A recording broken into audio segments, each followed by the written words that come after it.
नमस्कार. आनंदात जीवन जगता आलं पाहिजे याचं उत्तम उदाहरण म्हणजे त्यासाठी लागतो पैसा. पैसा सर्व गोष्टी असतो, पैसा सर्व गोष्टी नसतो. कुठल्या गोष्टी तुमच्या पैशाने मिळतात, कुठल्या गोष्टी पैशाने मिळत नाही. लक्षात घ्या. तुम्ही म्हणाल हे काय सांगाल, कारण पोस्ट ऑफिस भरतीमध्ये पहिल्या मेरिट लिस्टला लागल्यापासून जवळपास तिसऱ्या मेरिट लिस्ट पर्यंत जे विद्यार्थी जॉईन झाले तर ते असे बरेच कारण आहेत की ते आता त्या ठिकाणी सोडून देत आहेत जॉब. आता जॉब का सोडून देत आहेत तर त्याला वेगवेगळी कारण आहेत, परंतु त्याच्याकडे काही लॉजिकली कारण आहेत, काही इनलॉजिकली कारण आहेत, इलॉजिकली. ठीक आहे, तर नेमकं मग कुठले कारण आहेत, मग पुढे तुम्ही जॉईन करायची किंवा पुढच्या मेरिट लिस्टची वाट पाहायची, ह्या सगळ्या गोष्टी तुम्हाला सांगणार आहे. लक्षात घ्या. पैशाने काही गोष्टी भेटतात. जीडीएस मध्ये सुरुवातीला विद्यार्थ्यांना लक्षात येतं की ही जीडीएस नियमित केंद्रीय शासकीय नोकरी नाही. जे विद्यार्थी जॉईन झाले त्यांना नंतर पुढे चालून कळतं की ही जीडीएस पूर्णपणे शासकीय नोकरी नाही, निम शासकीय नोकरी तुम्ही म्हटलं तरी चालेल. कारण केंद्राच्या शासकीय नोकरीचे रूल्स रेग्युलेशन वेगळे असतात आणि जीडीएसचे पूर्णपणे रूल्स रेग्युलेशन वेगळे आहेत. त्याच्यामध्ये तुमची पगार वाढ, त्याच्यानंतर सॅलरी, अलाउन्सेस, भत्ता, सुट्ट्या, ईएल, पीएल, पीएफ, ग्रॅज्युटी, ह्या सगळ्या गोष्टी केंद्राच्या नोकरीपेक्षा पूर्णपणे टोटली वेगळ्या आहेत. ठीक आहे, हा झाला नोकरी सोडण्याचा पहिला मेन रिझन. काही विद्यार्थ्यांना अगोदरच माहित असतं की शासकीय नोकरी नाही, काहीला नंतर माहित होतं. ठीक आहे. दुसरं असतं कमी मासिक उत्पन्न. आजच्या युगामध्ये महागाई रोज वाढते, रोज कमी होते. कमी फक्त थोड्या 10 रुपयाने कमी होते आणि वाढताना 100 रुपयाने महागाई वाढली जाते. मग इथे काय करायचंय, तुमचं जीडीएसचं उत्पन्न जर पाहिलं तर 15 ते 20, 20 ते 30 हार्डली इथपर्यंत आहे, पकडून चाला. ठीक आहे. त्याच्यामध्ये तुम्हाला घर खर्च करायचा आहे, जर तुमचं पुढील शिक्षण असेल पुढील शिक्षण करायचं, किंवा जबाबदाऱ्या असतील तर त्या जबाबदाऱ्या तुम्हाला हँडल करायच्या. आता ह्या वेगवेगळ्या गोष्टीमुळे काय होतं मित्रांनो, या ठिकाणी तुमच्यावर अननेसेसरी बर्डन येते. म्हणून कमी मासिक उत्पन्न असल्यामुळे त्या ठिकाणी जीडीएसला त्या ठिकाणी विद्यार्थी डायरेक्ट रिझाईन करतात, सोडून देतात, दुसरी खाजगी नोकरी शोधतात.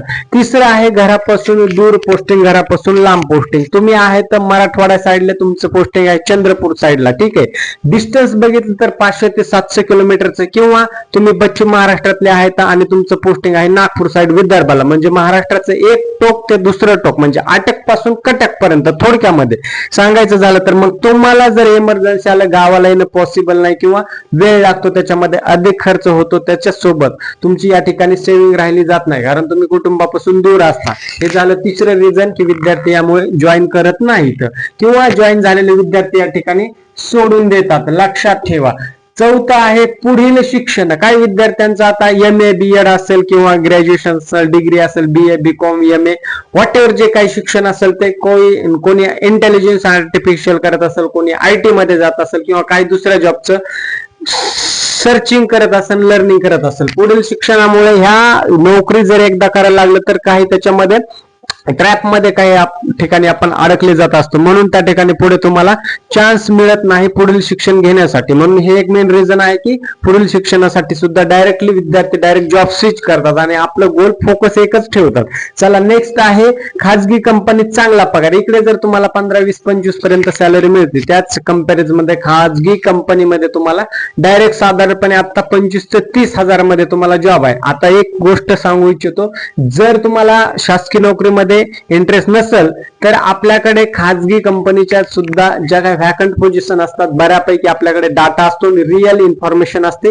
सो तुम्ही जर पुणे डिव्हिजन साइड किंवा छत्रपती संभाजीनगर डिव्हिजन साइड या ठिकाणी जर तुम्ही कोणाला जॉब करू इच्छित असाल, जर तुमचं शिक्षण चांगलं असेल, ग्रॅज्युएशन किंवा डिप्लोमा किंवा व्हॉट एव्हर इंजिनिअरिंग, तर तुम्ही नक्की कमेंट करा. तुम्हाला जॉबची रिक्वायरमेंट ज्या खाजगी सेक्टर मधल्या आहेत त्या सुद्धा तुम्हाला प्रोव्हाइड करण्यास मी नक्कीच मदत करेल. ठीक आहे. सो हे एक रिझन आहे. 6 नंबरचा आहे बीपीएम पदाच्या अतिरिक्त जबाबदाऱ्या. आता त्या ठिकाणी जीडीएस ग्रामीण डाक सेवक, बीपीएम ब्रांच पोस्ट मास्टर आणि असिस्टंट ब्रांच पोस्ट मास्टर या ठिकाणी कामाच्या जबाबदाऱ्या वेगवेगळ्या असतात, परंतु तुमच्या अपेक्षेपेक्षा जास्त बर्डन दिलं किंवा लोड दिला तर त्या ठिकाणी तुमचा हापमूड होतो, निराशा होते. ही आहे 6वं रिझन. जास्त जबाबदाऱ्या दिल्यामुळे त्या ठिकाणी विद्यार्थी कंटाळले जातात. त्याच्यानंतर कागदपत्रे व्यवस्थित नसतात. काही विद्यार्थी जॉईनच्या टायमाला, जॉईन होण्याच्या अगोदरचा पॉइंट आहे तो, परंतु डॉक्युमेंट नसतील तर त्या ठिकाणी विद्यार्थी जॉईनच होत नाहीत. हे सुद्धा रिझन आहे, म्हणजे जॉईन व्हायच्या अगोदरच सोडून दिले जातात. जीडीएसला टाटा बाय बाय राम राम. त्याच्यानंतर वैयक्तिक कारणे. वैयक्तिक कारण काय, तुमचं हेल्थ इश्यू असेल किंवा तुम्हाला घरापासून दूर राहायचं नसेल किंवा घरी तुम्ही एकुलते एक असाल, त्याच्यामुळे घरच्यांची जबाबदारी घेणं तुमच्यावर असल्यामुळे तुम्ही घरच्यांना सोडून राहू शकत नाही. व्हॉट एव्हर जे काय पर्सनल प्रॉब्लेम असेल, आता तुमचा काही जर पर्सनल प्रॉब्लेम असेल तर कमेंट करू शकता बिनधास्तपणे, कारण मी तुमचा लहान भाऊ आहे. लक्षात घ्या, तुम्ही माझे फॅमिलीच आहात, त्यामुळे आपण त्याच्यावर सुद्धा तोडगा काही काढता येईल का ते सांगू. माझे सुद्धा काय असतील तर मी तुमच्या सोबत शेअर करायला मला नक्कीच आवडेल. ठीक आहे. त्याच्यानंतर कामाचे स्वरूप, तुमची अपेक्षा एक आहे, तुम्हाला वाटत असेल ऍज अ डेस्क वर्क असेल, हे म्हणजे पीसी वरती बसून वर्क असेल, डेस्क वरती वर्क असेल, परंतु काही पोस्ट मध्ये तुम्हाला ऑन फील्ड जाऊन वर्क करावं लागतं. त्याच्यासोबत गावगाव फिरावं लागतं, पत्र वाटत फिरावं लागतं, शॉर्टिंग करावं लागतं. त्याच्यानंतर कस्टमर असतात त्यांना त्या सगळ्या फॅसिलिटी प्रोव्हाइड करणं, त्यांचे प्रॉब्लेम सॉल्व्ह करणं, हे वेगवेगळे रिझन्स असतात राजांनो, लक्षात घ्या. त्याच्यामुळे विद्यार्थी कदरून अक्षरशः पूर्णपणे या ठिकाणी विद्यार्थ्यांना परेशान होतात, त्यांना रस राहत नाही या इंटरेस्ट मध्ये. आणि रस केव्हा तो ज्यावेळेस सॅलरी हाय भरभक्कम किंवा ऍव्हरेज सॅलरी तरी पाहिजे. आता जीडीएस मध्ये सॅलरी तेवढी नाहीये, तरी विद्यार्थी हजारो लाखोच्या संख्येने या ठिकाणी स्पर्धा करतात. परंतु ती काळाची गरज आहे, कारण या ठिकाणी भारतामध्ये किंवा इंडियामध्ये, महाराष्ट्रामध्ये जॉबची खूप कमतरता, खूप बेरोजगारी वाढलेली.